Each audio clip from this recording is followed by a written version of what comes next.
बिहार के जितने भी संविदा कर्मचारी हैं, आउटसोर्स कर्मचारी हैं, दैनिक वेतनभोगी कर्मचारी हैं और अवर्गीकृत कर्मचारियों के साथ साथ जितने भी महिला कर्मचारी में आशा कार्यकर्ता, आंगनवाड़ी सेविका और रसोईया जितने भी काम कर रहे हैं, उन सभी को लेकर के बहुत बड़ी खबर के साथ साथ बहुत ही अच्छी खबर है। और सबसे पहले आज के इस खबर में तमाम वर्ग के संविदा कर्मचारियों को सबसे पहले मैं उस लेटर को दिखाना चाहूंगा, उस पत्र को दिखाना चाहूंगा, साथ ही प्रिंटेड मीडिया का भी हम आपको पत्र दिखाने का काम करेंगे, उस पेपर कटिंग को दिखाने का काम करेंगे, जिसके माध्यम से आप तमाम वर्ग के संविदा कर्मचारियों के साथ साथ महिला कर्मचारियों को यह पता चल सकेगा कि आप लोगों को लेकर के लगातार विभागीय स्तर से काम ही नहीं बल्कि आप लोग के काम को अंतिम चरण में ला करके रख भी दिया गया है। यानी तमाम वर्ग के संविदा कर्मचारियों को जल्द ही तोहफा मिलने वाली है, इसकी भी जो है द्वार खुल चुकी है। यानी संविदा कर्मचारी लगातार समझते हैं कि उन लोगों का काम नहीं हो रहा है। ये आप लोगों में से बहुत सारे लोग समझते हैं कि आप लोगों का काम नहीं हो रहा है, लेकिन आज हम आपको प्रूफ के साथ दिखाने का काम करेंगे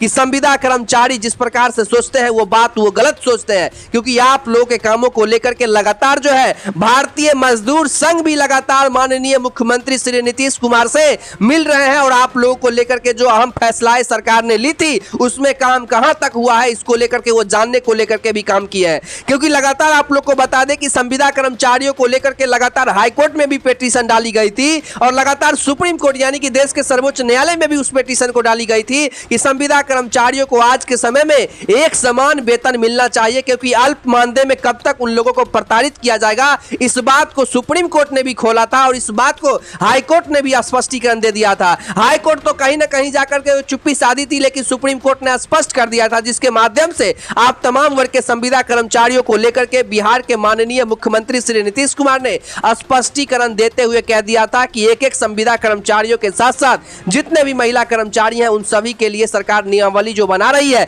उस नियमावली के तहत संविदा कर्मचारियों को तमाम तरह की सुविधाएं मिलेगी। ये बात मैं नहीं कह रहा हूं, ये बात आपको पत्र कहेंगे। इस बात को लेकर के हमारे पास जो है विभागीय स्तर से जो लेटर आई है उसके हिसाब से आप लोग को बताने का काम कर रहे हैं और साथ ही आप लोग को साइड में हम दिखाने का भी काम करेंगे उस पत्र को, जिसमें एक एक बात को अधिकारी ने टाइप करके हमें भेजा है कि ये बातें चल रही है, ये बातें हैं। आखिरकार माननीय मुख्यमंत्री महोदय आप लोगों को लेकर के सक्रिय इसीलिए है क्योंकि गृह मंत्रालय से भी उन पर प्रेशर आ रही है। ये बात आप लोग भी जानते हैं कि संविदा कर्मचारियों के साथ जातीय हिंसा बहुत दिनों से हो रही है। आप लोगों को लगातार अल्प मानदेय में जो काम करवाया जा रहा है आज के तिथि में वो सही नहीं है। इस बात को, इस पिटीशन को जो है कहीं ना कहीं सुप्रीम कोर्ट ने अपने अंदर रखा और सरकार के पिटीशन को खारिज करते हुए सरकार को यह सख्त निर्देश दिए कि अहम जो फैसलाएं हैं उसे जल्द से जल्द तमाम राज्यों में लागू किया जाए, जिसको लेकर के मैं आपको बताना चाहता हूं कि सबसे पहले पूरे देश में बिहार और यूपी ही ऐसी राज्य है जो संविदा कर्मचारियों के साथ साथ महिला कर्मचारियों को लेकर के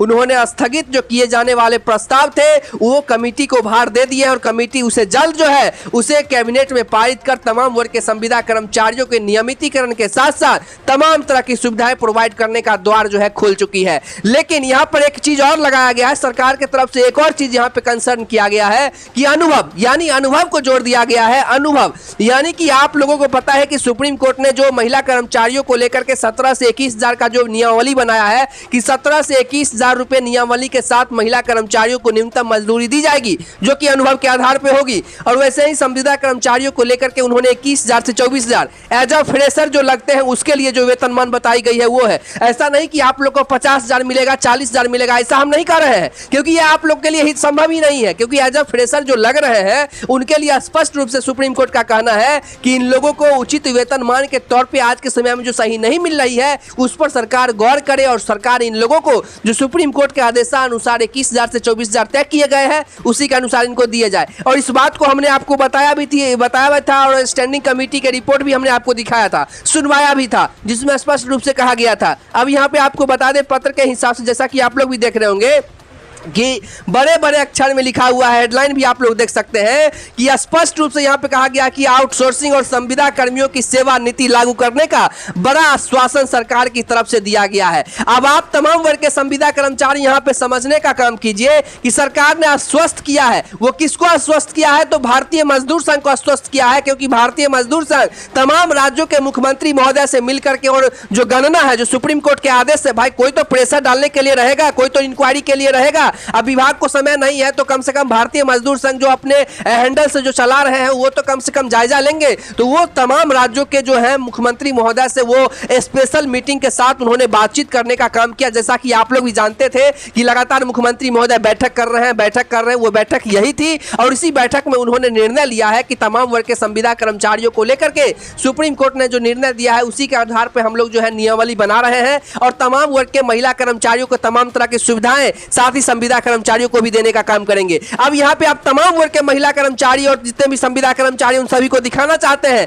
जैसे ही ये रिपोर्ट दाखिल हुआ है वैसे ही महिला कर्मचारियों को लेकर के 90 करोड़ रुपए स्वीकृत किए गए हैं। जैसा कि आप लोग साइड में देख रहे होंगे कि 90 करोड़ रुपए स्वीकृत भी कर दिए गए हैं, जो कि महिला कर्मचारियों को तमाम तरह की सुविधाएं देने को लेकर के एक अलग ही कैडर, एक अलग ही नियमावली बनाई जाएगी। अब यहाँ पे संविदा कर्मचारी, आउटसोर्स कर्मचारी, दैनिक वेतनभोगी कर्मचारी और अवर्गीकृत कर्मचारी, इन सभी को लेकर के भी एक अलग से कैडर बना के नियमावली बनाया जाएगा, जिसके माध्यम से बिहार के सभी जिलों के जितने भी महिला कर्मचारी हैं और जितने भी संविदा कर्मचारी हैं जो अलग अलग राज्यों, अलग अलग जिलों में काम कर रहे हैं, उन सभी को तमाम तरह की सुविधाएं देने को लेकर के सरकार जो एकदम सजग रूप से काम कर रही है। इसीलिए आगे आप लोग जैसा कि देख सकते हैं स्पष्ट रूप से यहाँ पे कहा गया है कि जल्द ही आउटसोर्सिंग और संविदा कर्मचारियों की सेवा नीति लागू करने, इन कर्मचारियों की सेवा सुरक्षा देने के लिए सरकार पूरी तरीके से गंभीर है। किसी भी कर्मचारी के साथ अन्याय बर्दाश्त नहीं किया जाएगा, ऐसा कहना है बिहार के माननीय मुख्यमंत्री श्री नीतीश कुमार जी का। यहाँ पर आगे आप लोग देख सकते हैं कि आंगनबाड़ी और आशा बहनों को लेकर के भी जिक्र किया गया है,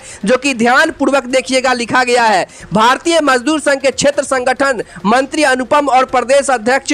विश्वा राय ने आईटी कंपनियों में कर्मचारियों की जो छटनी की जा रही है इसको लेकर के भी सरकार से जो है उन्होंने बातचीत करने का काम किया है कि सरकार जो अभी कर रही है वो बिल्कुल सही नहीं है, क्योंकि सरकार जो कर्मचारी को एक बार अपने अंदर ले ली है तो सरकार उसको कहीं ना कहीं जो है उनसे काम करवाते रहे, क्योंकि जिस प्रकार से बिहार में जो कह सकते हैं बेरोजगारी की असर बढ़ रही है उसका मेन वजह यही है कि सरकार एक बार नौकरी पर रखती है और फिर जो उनका काम खत्म हो जाता है तो नोटिस पीरियड के साथ उनको निकालने का काम करती है। इन सभी बातों पर भी उन्होंने क्षोभ व्यक्त किया, सरकार से बातचीत किया तो सरकार ने स्पष्ट कर दिया है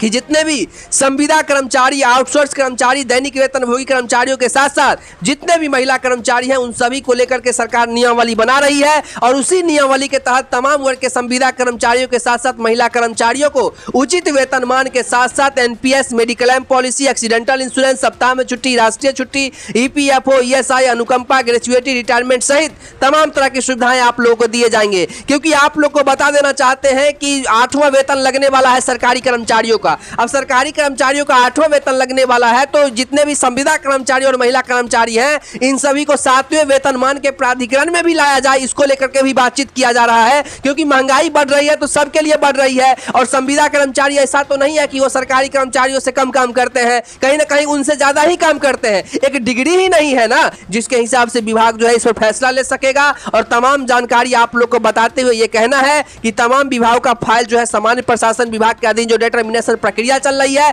उसमें भी काफी तेजी कर दी गई है, ताकि